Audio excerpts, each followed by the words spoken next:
Salam sejahtera untuk kita semua. Perkenalkan, nama saya Margareta.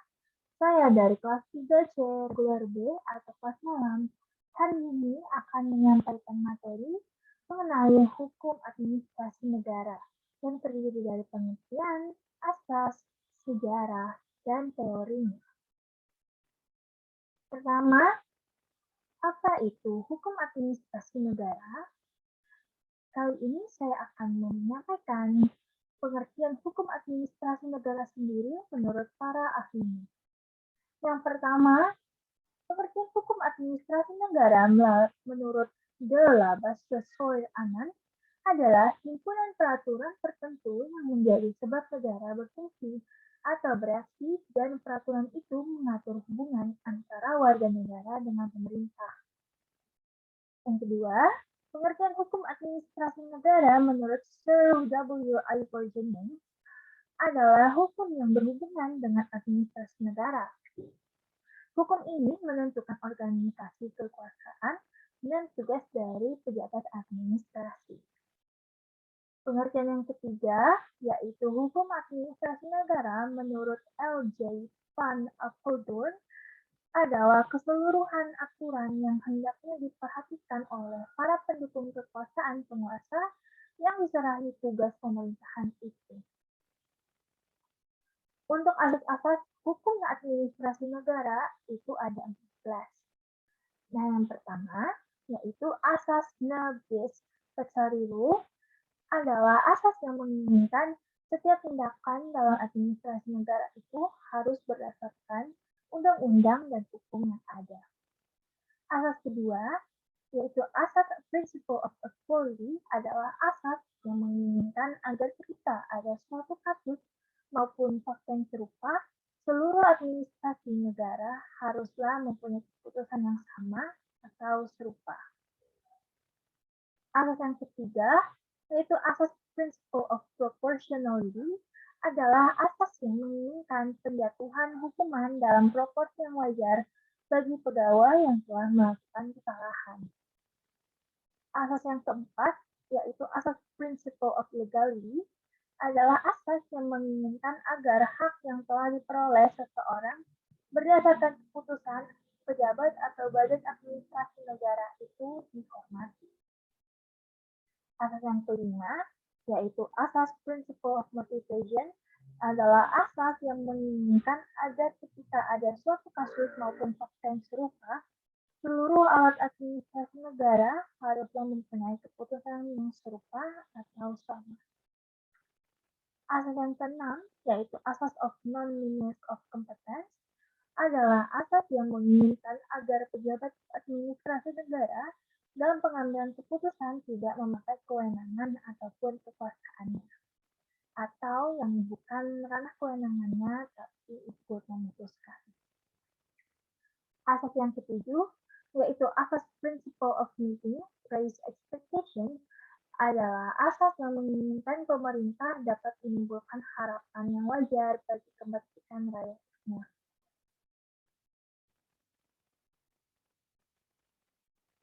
Yang kedelapan, asas principle of public service adalah asas yang menginginkan agar kiranya pemerintah selalu mengutamakan kepentingan umum dalam melaksanakan tugasnya.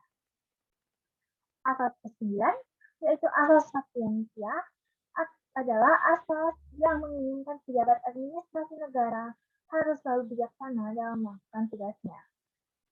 Asas yang ke-10, yaitu asas principle of undoing the consequence of annual decision, adalah asas yang meniadakan akibat-akibat dari suatu pembatalan keputusan.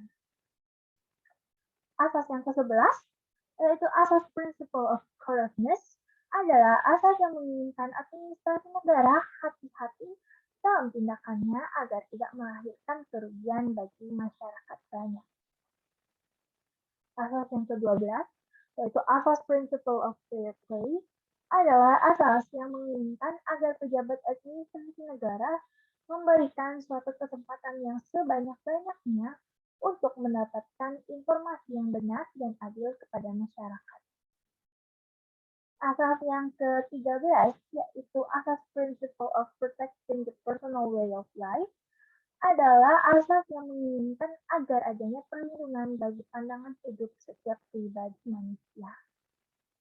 Dan asas yang terakhir, yaitu asas principle of reasonable or prohibition of arbitrariness, adalah asas yang menginginkan pemerintah tidak boleh sewenang-wenang ataupun berbuat tindak layak dalam melakukan tindakan. Nah, itu tadi dari ke-14 asas-asas hukum administrasi negara. Sekarang kita akan beralih ke teori-teori hukum administrasi negara.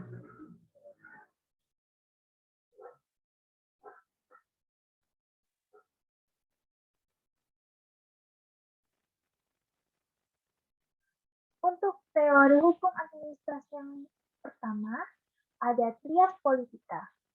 Teori ini dikemukakan oleh dua tokoh, yaitu John Locke dan Montesquieu, yaitu pada teori ini membagi kekuasaan negara dalam 3 bagian, yaitu kekuasaan legislatif, eksekutif, dan yudikatif.